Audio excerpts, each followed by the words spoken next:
Assalamualaikum warahmatullahi wabarakatuh. Perkenalkan, nama saya Dina Asami Jahra dari semester 2A. NPM saya yaitu 7420122019. Di sini saya akan mereview ulang materi hukum pidana dari Profesor Dr. Haji Nuraini, SHMH, dan asistennya Bapak Dr. Muhammad Rendi Aridhayani, SHMH. Kelima yaitu sifat melawan hukum. Merupakan unsur objektif dari TP karena merupakan penilaian terhadap perbuatan dan bukan pada pelaku. Suatu perbuatan dikatakan melawan hukum apabila perbuatan tersebut masuk dalam rumusan delik sebagaimana dirumuskan dalam undang-undang. Perbuatan yang memenuhi rumusan dalam undang-undang tersebut tidak selalu bersifat melawan hukum, sebab mungkin ada hal yang dapat menghilangkan sifat melawan hukum perbuatan tersebut. Contohnya, di negara Belanda dalam Aresoge Red tanggal 20 Februari 1933 di kota Holgen mengenai dokter hewan. Di Indonesia putus Mari pada bulan Januari 1966 dengan kasus Markus Effendi.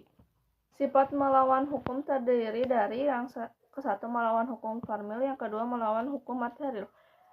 Yang melawan hukum formil yaitu perbuatan itu bersifat melawan hukum apabila dirumuskan sebagai tapi dalam undang-undang dan diberikan sanksi.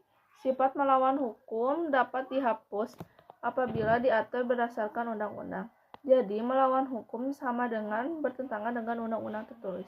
Yang kedua, melawan hukum material, yang bukan hanya berdasarkan undang-undang tertulis saja, tetapi juga berdasarkan asas-asas hukum yang tidak tertulis atau living law. Sifat melawan hukum dapat hapus didasarkan undang-undang dan aturan atau hukum yang tidak tertulis. Jadi, melawan hukum sama dengan bertentangan dengan undang-undang atau hukum tertulis dan hukum tidak tertulis atau kebiasaan. Kesimpulan, yang ke-1, sifat melawan hukum dapat hapus dengan adanya alasan pembenar.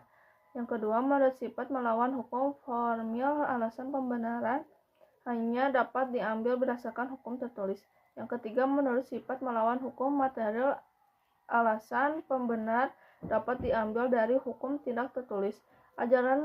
Yang keempat, ajaran melawan hukum formil sudah tidak dianut lagi sejak tahun 1963. Yang terakhir, yang menentukan adanya alasan pembenaran di luar undang-undang adalah hakim apabila terjadi pertentangan antara hukum tertulis dan hukum tidak tertulis. Hukum tidak tertulis tersebut harus dipandang adil dan benar oleh seluruh masyarakat umum. Rasa keadilan itu harus bersifat umum.